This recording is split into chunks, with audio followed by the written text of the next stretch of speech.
Match number 4 of the evening would see the CPW title put on the line as the monster that is Mordecai Shaw would come out and square off against the champion Alf Everest, who had his trusty Mr. Kendo in hand.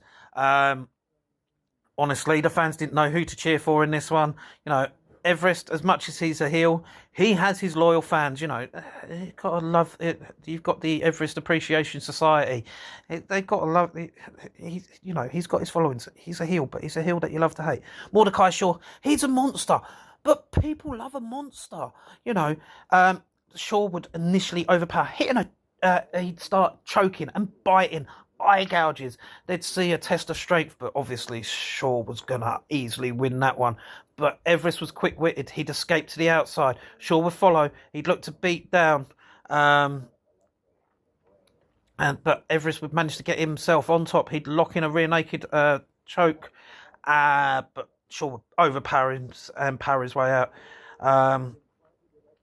At this point, Everest would hit a second rope crossbody, or so he thought. He was caught, but he managed to somehow still get Shaw down for the 2 count.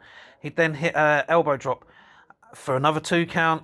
Shaw would then perform a nasty vile choke slam for another near fall. At this point, Everest would grab hold of Mr. Kendo. He'd look to use it, but Shaw would grab hold of it and he'd snap him in half. That was absolutely brutal. This is why he's a monster. He snapped Mr. Kendo in half. It was horrifying. Poor old Mr. Kendo.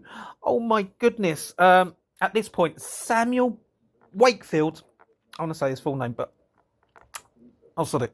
No matter. Samuel Bloody Wakefield would come out and he would distract Shaw, and Everest would get the schoolboy pin for the win and retain his title. Shaw was not a happy man at this point. Not a happy man at all. Now, these two, it's always difficult when the fans don't know who to cheer for, but they put on a great match. You don't need to have a face versus heel. Not when you've got a monster versus heel. It doesn't matter.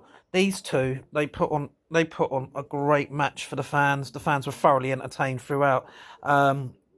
Shaw, as I say, this man is a beast. He's a monster. He's intimidating. He's imposing. He just strikes fear into everyone that he sizes up against. The man is just a beast. He just, that intense look in his eyes.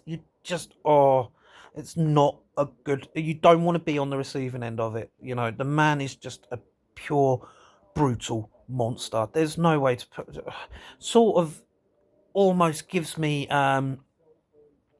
reminiscent of the monster that Festus was back in the day when the bell would ring, and it was, and yeah, just that completely deranged monster. Fantastic, absolutely love it.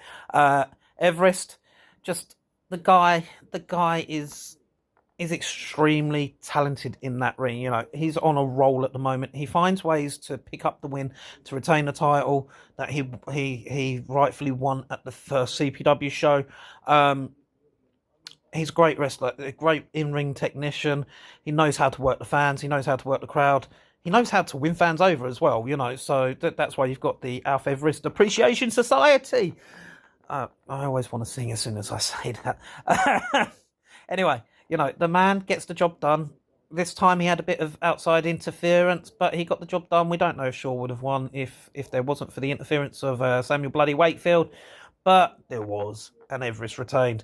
Anyway, these two, they offer different things within the ring, but they both entertain the crowd, and I thoroughly recommend that if you get a chance to see either of them in action, you go check them out live for yourselves.